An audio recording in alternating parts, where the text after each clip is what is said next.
Hello all of you beautiful people, Jules here for WhatCulture.com, and I have a very special video for you today because who doesn't love a good monologue, whether it's in our TV shows, our films, in our novels, and of course in our video games. But the question is, what are the most badass and best monologues in video game history? So with this in mind, I'm Jules, this is WhatCulture.com, and these are the 9 most badass monologues in video game history.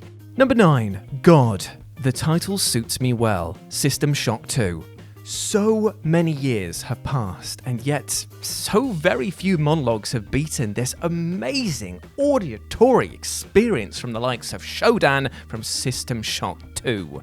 This monologue glistens with sheer evil genius, the constant static of what sounds like a million digitized voices thinking aloud, and the eerie distortions of her voice removes all semblance of humanity, and yet her speech about the enslavement of all mankind is nothing short of poetry. In fact, it echoes J.R. Oppenheimer's "Now I am become death, destroyer of worlds" speech about the creation of the atomic bomb, except while Oppenheimer had an air of fear about the human race, Shodan seems to be embracing it fully, and that is utterly chilling.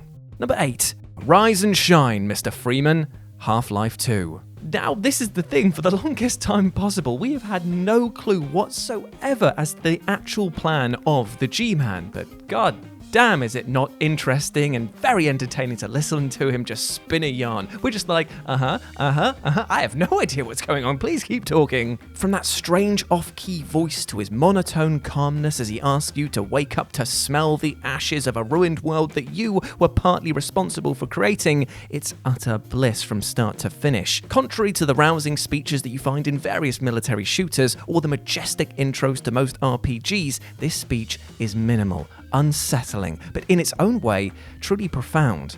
The moment where G-Man says that the right man in the wrong place can make all the difference in the world is a brilliant moment of perspective. And it brilliantly establishes the dynamic between the G-Man and Gordon Freeman, that the G-Man knows that Gordon is a wild card, that he needs to rely on him, but he also possesses this omniscient ability to understand what situation he's in, because at the end of the day, he's the one pulling the strings. Number 7, The Past is a Gaping Hole, Max Payne 2.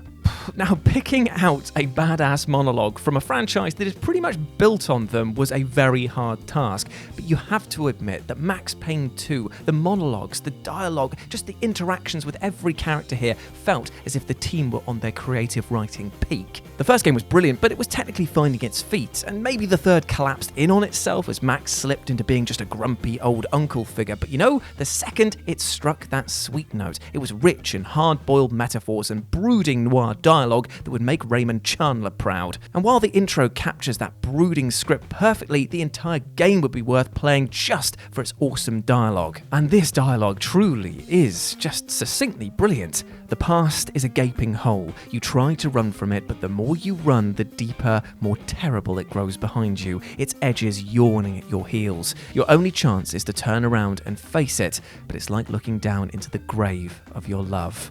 Ooh. Jesus, that's good. Number 6, We Can't Always Fight Nature, Red Dead Redemption. Now, one of the things that I absolutely adore about Red Dead Redemption is that it isn't afraid to kill the myth of the Wild West. We're looking at characters here that are on the verge of being completely wiped out, erased from history, as more and more laws and things that come and lock down their way of life come into practice. They are the old, and the new is relentless, and it is on their doorstep. There's just no place in this for the good old-fashioned gunslingers like protagonist John Marston and his old running mate turned rival, Dutch.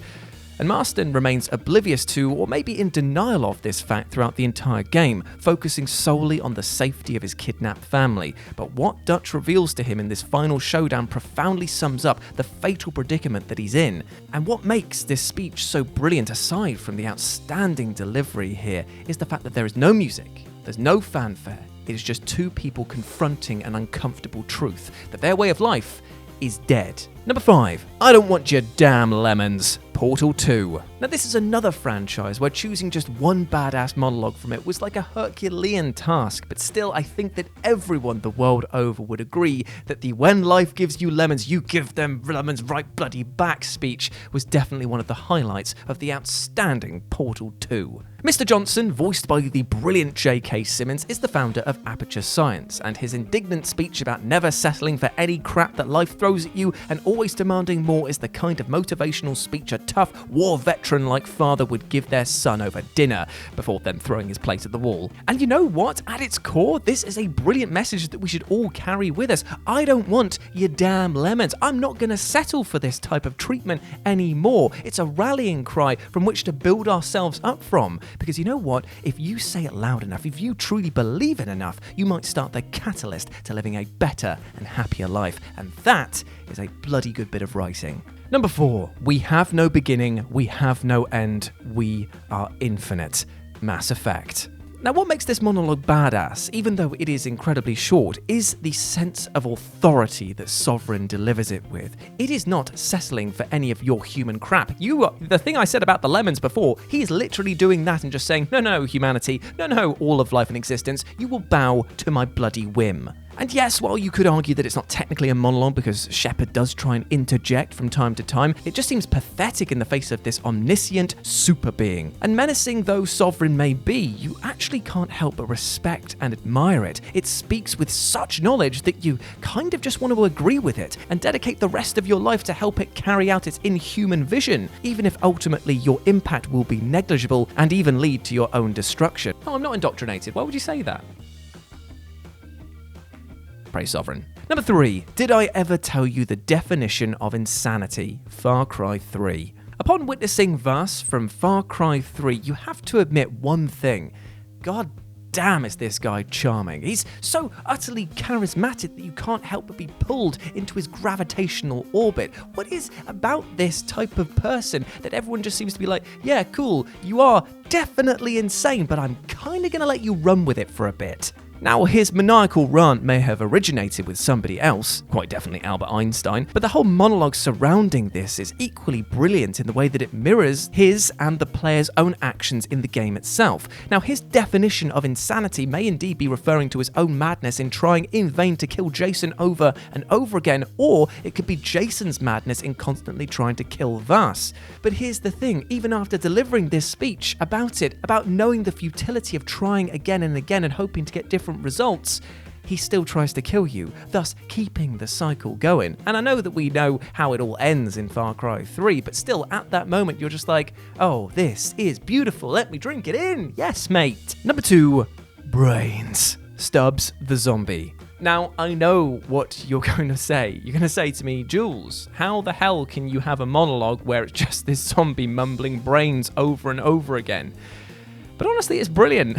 Never in the history of humanity, living or undead, has so much power been conveyed in so few words. Stubbs, the eponymous hero of Stubbs the Zombie, was by no means a man destined for greatness, having been murdered by the father of the love of his life. But the glory that Stubbs didn't find in life, however, can be found in undeath, in which he became a great leader of zombies, leading them to rise up against their human oppressors and wreak carnage in the town of Punchbowl. This rousing, single-word speech was a crucial moment of unity in the zombie uprising, and solidified Stubbs' legendary role in video game canon. Seriously, I cannot overstate how brilliant this moment is, and it all comes from him just uttering one word: brains.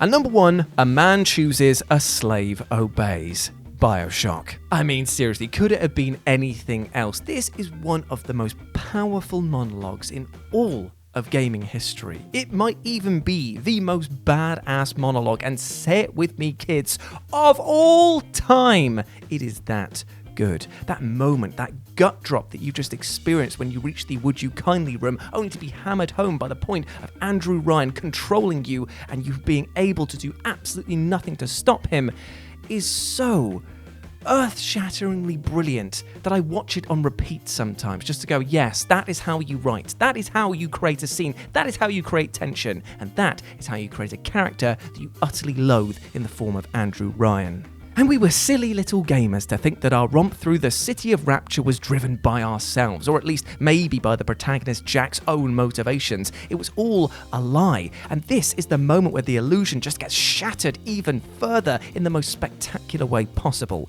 Andrew Ryan's speech about choice and the distinction between man and slave is not only one of the biggest twists in video game history, but it is a fourth wall shattering moment in which you question your own sense of control over your actions within the gaming medium. It makes every other game that you play seem infantile, that you are aware now more than ever that you are a gamer playing a game. Yet here, it addresses the point clearly and to you, and you go, well, hot damn, that's the emotion somehow broken, but also you've sucked me right in even further. God damn you, Andrew Ryan. And there we go, my friends. Those were the 10 most badass video game monologues. I hope that you enjoyed that, and please let me know what you thought about it down in the comment section below. And if you want to follow me on Twitter, you can do so by heading over there and typing in @RetroJ with a 0, and you can follow this bold egg. Or you can go over to Live and Let's Dice. It's where I do all of my streaming outside of work, and it'd be great to see you over there. But before I go, my friends, I just want to say one thing. I hope that you are well. I hope that you are treating yourself with love and respect, because you goddamn well deserve the best things in life, alright? You're a massive ledge, and I want you to go out there and absolutely smash your life goals today, okay? Do not let anything or anyone else make you feel less than you are, okay? Big love from me to you. As always, I've been Jules. You have been awesome. Never forget that, and I'll speak to you soon.